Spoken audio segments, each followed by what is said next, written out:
What if I told you the moment Shai Gilgeous-Alexander lifted the MVP trophy before Game 1 was the exact moment Victor Wembanyama decided to take over the entire Western Conference Finals?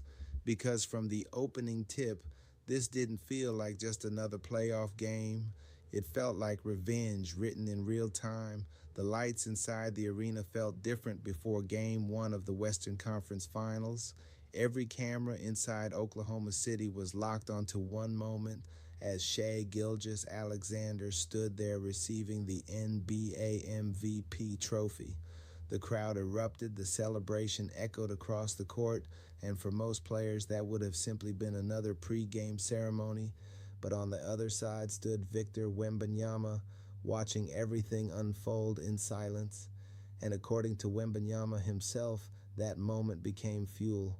When reporters later asked him if finishing behind Shai Gilgeous-Alexander in the NBA MVP voting made Game 1 feel personal, Wembanyama didn't hesitate. Yeah, for sure, everything you just said. From that moment on, the game transformed into something much bigger than just the opening matchup of the Western Conference Finals. It became a statement. San Antonio Spurs superstar center Victor Wembanyama delivered one of the most unforgettable playoff performances basketball has seen in years during San Antonio's stunning 122-115 double overtime victory against the Oklahoma City Thunder. Possession after possession, Wembanyama completely took over the floor. Every rebound felt crushing. Every basket felt like a response. Every defensive stop shifted momentum deeper toward San Antonio. By the end of the night, the numbers looked unreal. Wembanyama finished with 41 points and 24 rebounds, becoming the youngest player in NBA history to record at least 40 points and 20 boards in a playoff game at just 22 years and 134 days old.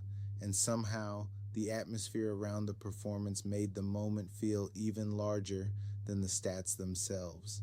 Throughout the regular season, Wembanyama had already established himself as one of the most dominant players in basketball, averaging 25.0 points, 11.5 rebounds, 3.1 assists, 3.1 blocks, 1.9 three-pointers made, and 1.0 steal per game. Yet despite those numbers, he finished third in the NBA MVP voting behind Shai Gilgeous-Alexander and Denver Nuggets center Nikola Jokic. He did earn the NBA Defensive Player of the Year award, but it still wasn't the trophy he truly wanted. And inside that arena, with the MVP ceremony happening right in front of him, the motivation became impossible to ignore. After the game, Spurs head coach Mitch Johnson admitted exactly what many people were already thinking.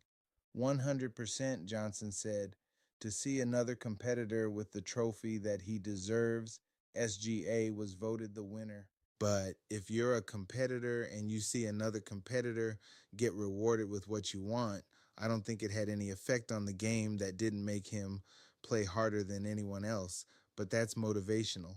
Spurs guard Stefan Castle echoed the same feeling, saying, "We felt like that was his trophy."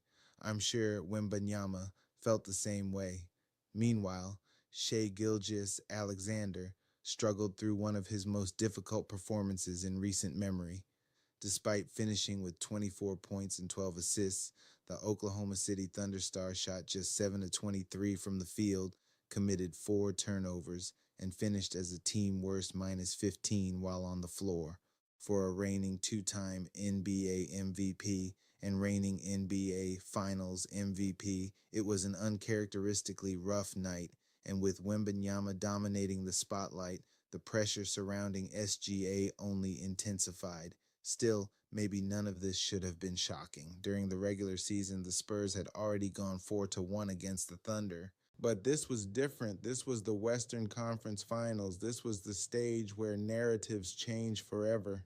And in Game 1, Victor Wembanyama made sure the entire basketball world felt his response.